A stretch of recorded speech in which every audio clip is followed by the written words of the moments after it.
안녕하세요. 설명이 짱이에요. 약짱TV입니다. 국가암 등록 통계를 보면은 우리나라 국민 3명 중에서 1명이 암에 걸린다고 하는데요. 그러나 암에 걸려도 빨리 발견만 하면은 완치될 수도 있고 증상도 가볍게 넘어갈 수도 있습니다. 그래서 암을 빨리 알아챌 수 있도록 암이 있을 때 나타나는 증상을 빠르고 쉽게 정리해 드리겠습니다. 암이 있으면 생기는 대표적인 증상이 무엇일까요? 이런 증상이 있으면 암일 수 있으니 주의 깊게 관찰해 보시거나 병원에 가서 추가 검사를 받아보시면 되겠습니다. 이런 증상이 있으면 암일 수 있어요. 첫 번째, 출혈, 피, 멍. 이유 없이 피가 나면은 암일 수가 있습니다. 암세포는 전이가 되는데요. 전이라는 거는 이쪽에 있던 암이 뇌로 이동하거나 폐로 이동하거나 뼈로 이동하거나 간으로 이동하는 것을 전이라고 합니다. 이렇게 암이 움직일 때 다른 곳으로 이동을 할 때 기존에 있던 조직을 뚫고서 이동을 합니다. 이렇게 뚫고 이동하는 과정에서 피가 날 수가 있습니다. 그래서 암이 있던 부분에서 출혈이 생기면 암이라는 신호가 될 수가 있습니다. 그리고 암세포가 마구 성장을 하는데 이렇게 암세포가 자랄 때 영양분을 많이 공급받기 위해서 주변에 있는 혈관들을 끌어옵니다. 혈관을 다시 생성하는 과정에서 출혈이 피가 날 수가 있습니다. 그러니까 암이 있던 부위에서는 피가 난다. 이것만 기억하셔도 매우 좋은 암의 증상을 알 수가 있습니다. 예를 들어서 코피가 납니다. 코피가 이유 없이 자주 나는 경우에는 혈액암, 백혈병, 림프암인 경우가 있을 수가 있습니다. 그리고 소변에서 피가 납니다.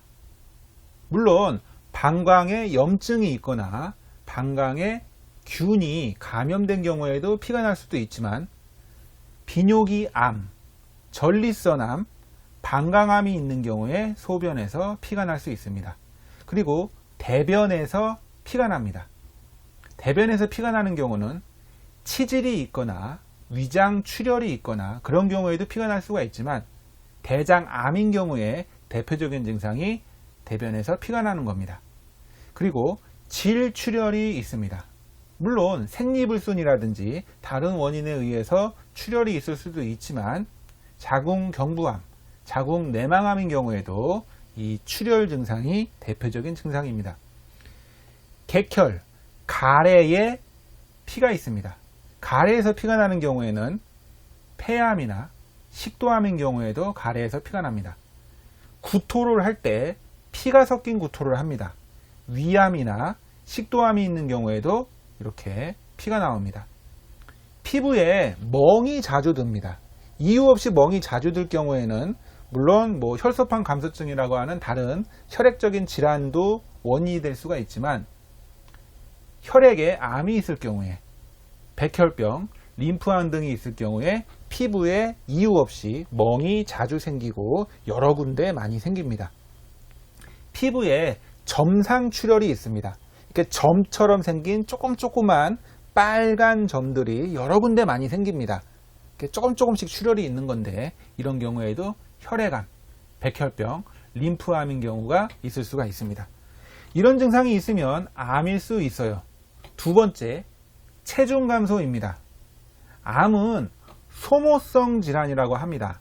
이 암세포가 우리 몸에 있는 에너지를 다 끌어다 씁니다. 자기가 성장하려고 소모성으로 우리 몸의 에너지를 다 끌어다 쓸 때 근육이나 우리 몸의 지방이 많이 감소할 수 있습니다. 그러니까 근육이나 지방 쪽으로 에너지가 못 가니까 그래서 근육이 갑자기 이유 없이 줄어들고 살이 빠지고 지방도 줄어들고 그리고 암세포가 이렇게 많이 커지면은 이 커진 암세포가 이 위장이나 이 소화기 계통을 누르는 경우가 있습니다. 그래서 소화기, 소장, 대장, 위장을 누르다 보니까 입맛이 없어져서 식사량이 감소하고 구역질 같은 토할 것 같은 느낌도 자주 들고, 또 삼키기가 어렵고, 왜냐하면 속을 누르고 있으니까. 그래서 식사량이 감소를 하니까 체중이 감소하기도 하고요. 그리고 피로함을 많이 느낄 수도 있습니다. 에너지를 암세포가 다 가져가니까 우리 몸은 피로함을 느끼게 되고, 허약하고, 입맛도 없고, 구토할 것 같고, 체중이 감소하고. 자, 대표적으로 식도암이 있는 경우에 이렇습니다. 그리고 위암이 있는 경우에도 마찬가지입니다. 췌장암 같은 경우에는 여기에 복통, 배가 아픕니다. 이런 경우에 췌장암이고요. 난소암인 경우에도 난소암이 커져서 이 배를 누르다 보면 식욕이 감소하고 체중이 감소하고, 폐암인 경우에도 폐암이 뒤쪽에 있는 위장을 누르거나 식도를 누르거나 그런 경우에 구역질, 식욕 감소, 삼키기 어려움, 그러면서 체중이 감소합니다. 자, 그래서 모든 암 환자의 실제로 40% 정도는 그 암을 진단할 당시에 그분께서 체중 감소가 있었고요. 소화기 암 환자, 위암, 식도암, 소화기 암 환자의 80%는 진단 당시에 체중 감소가 있습니다. 폐암 환자도 한 60%는 그 진단 받으실 때 체중 감소가 있었고요. 그러니까 최근 6개월 이내에 5% 이상 체중 감소가 있거나 4.5kg 이상 체중 감소가 있으신 분들, 나는 다이어트를 안 했는데, 내가 살을 빼려고 생각을 안 했는데 이유 없이 체중이 갑자기 줄어드는 경우에는 혹시 암일 수가 있으니까 검사를 받아보실 필요가 있습니다. 그리고 모든 암의 80%는 암이 진행됐을 경우에 3기, 4기 이렇게 말기 쪽으로 진행이 됐을 경우에는 거의 다 체중 감소가 있습니다. 그런 부분을 기억해 주시면 되고요. 이런 증상이 있으면 암일 수 있어요. 갑작스러운 몸의 변화, 지속되는 증상, 이런 경우에 있으면은 암일 수가 있습니다. 자, 보통의 그런 만성질환의 진행 정도, 그 만성질환의 증상보다 암세포가 더 빠릅니다. 암세포가 더 빨리 성장하고 더 빠르게 증상을 악화시킬 수가 있습니다. 보통은 만성질환인 경우에는 이렇게 오랫동안 서서히 증상이 나빠지고 진행이 됩니다.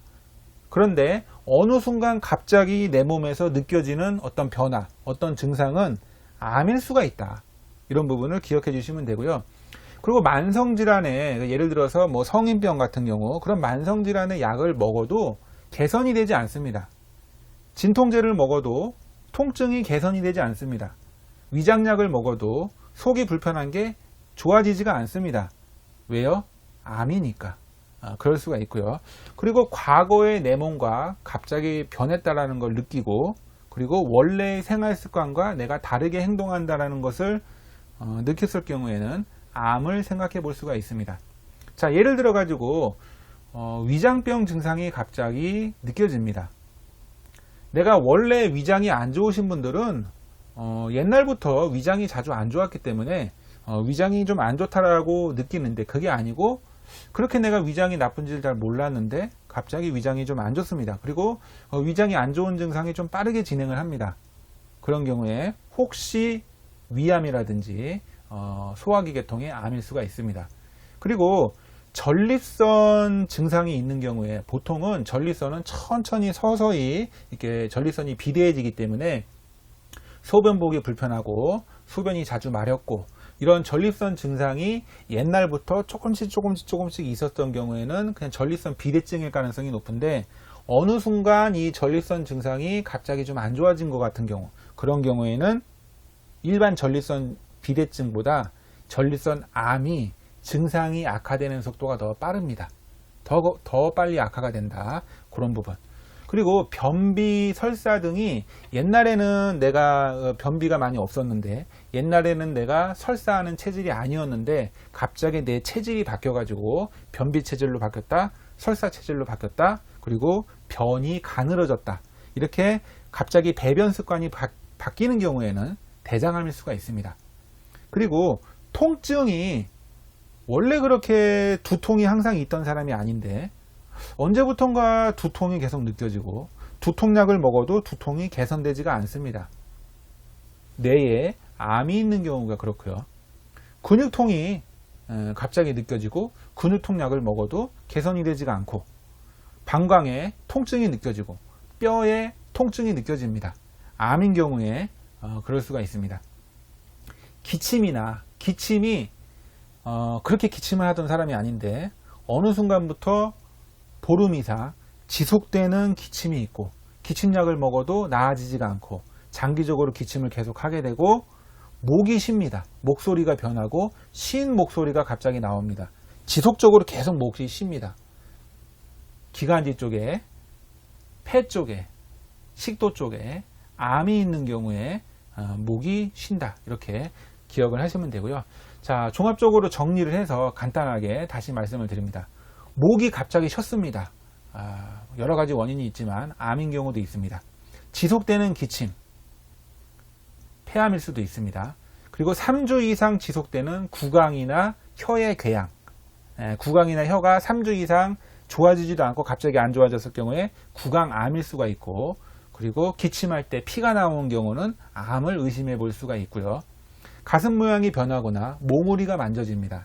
유방암일 수도 있고요. 변이 갑자기 묽어지고 가는 변이 나오고 이렇게 배변 습관이 변하거나 변비가 생기거나, 그리고 변을 볼 때 빨간색, 검은색 이렇게 피가 나오는 경우에는 대장암일 수가 있습니다. 폐경을 이미 했는데 질출혈이 있습니다. 성교우 출혈이 있습니다. 자궁 쪽에 암이 있을 수가 있고요. 소변에서 피가 나옵니다. 방광암, 전립선암 이런 경우도 그렇고요. 하부 요로 증상이 갑자기 안 좋아졌습니다. 전립선 증상이 아니고 요도염 증상이 아니고 암일 수도 있다. 그리고 갑자기 숨쉬기가 힘들어집니다. 호흡이 짧아지고 2주 이상 삼키기가 힘듭니다. 갑자기 안 넘어갑니다. 이런 경우에도 물론 다른 원인이 있을 수도 있지만 식도 쪽이나 위장 쪽이나 폐 쪽이나 암인 경우에도 그렇습니다. 지속되는 속쓰림, 소화불량, 식욕감소, 복부팽만. 옛날에는 안 그랬는데 어느 순간부터 그러고 이게 계속 지속이 되면서 위장약을 먹어도 나아지지가 않습니다. 위암인 경우에도 이렇습니다. 밤에 극심히 식은땀을 흘립니다. 밤에 몸살기가 좀 느껴집니다. 암은 우리 몸에 염증을 잘 일으키고, 그리고 각종 감염이 되게 면역력이 약해지기 때문에 감염이 되기 쉬운 상태를 만듭니다. 그래서 몸이 허약해져 가지고 암은 소모성 질환이다. 몸을 허약하게 만든다. 밤에 식은땀이 많이 날 수가 있고요. 지속적인 피로, 허약함, 암 때문에 그럴 수도 있고요. 체중 감소, 이유가 없는 체중 감소. 그래서 체중이 감소했을 때는 꼭 암을 기억해 주셔야 됩니다. 이유를 알 수 없는 통증이 지속된다. 그 암 부위가 통증을 느끼게 할 수도 있고요. 몸에서 덩어리가 만져진다. 혹이 만져진다. 내가 혹이 있었는데 그 혹이 점점 커진다. 이런 경우에 암으로 발전을 한 경우에 혹이 커지기도 하고요. 특정 부위가 붓습니다. 그 부위에 암일 수도 있고요. 상처가 잘 낫지 않습니다. 암인 경우에는 염증도 심하고 회복력이 늦어지고 면역 기능도 약해지고, 그리고 피부에 염증이나 종창 이런 뭐가 난 거, 이런 경우가 회복이 잘 안 된다. 이런 경우에도 몸에 암이 있기 때문에 그런 상처나 염증이 잘 낫지 않는다. 이런 경우가 있을 수가 있고요. 몸에 불규칙한 점이 생깁니다. 근데 점이 조금 색깔이 이상해요. 얼룩덜룩합니다. 불구스름하기도 하고 이렇게. 그리고 점이 커집니다. 그리고 점이 동그랗지가 않고 이렇게 별 모양으로 좀 불규칙하게가 있습니다. 그리고 이 점의 경계가 명확하지가 않고, 점은 명확하거든요. 근데 명확하지가 않고 이런 경우에는 피부암일 수가 있다. 흑색종이라고 하는 피부암일 수가 있기 때문에 피부과에 가가지고 피부과 의사한테 진료를 받아보시면 좋습니다. 자, 이상으로 암이 있을 때 나타나는 증상에 대해서 알아보았습니다. 영상을 참고하시고 상식적으로 알아두시고 가까운 지인분들도 이런 증상이 있는지 관찰해 보시거나 이 영상을 보여주셔도 좋겠습니다. 내용이 마음에 드시면 구독과 좋아요를 눌러주시고요. 알람 설정도 해주시면 감사하겠습니다. 다음에 더 좋은 영상으로 찾아뵙겠습니다. 시청해 주셔서 감사합니다.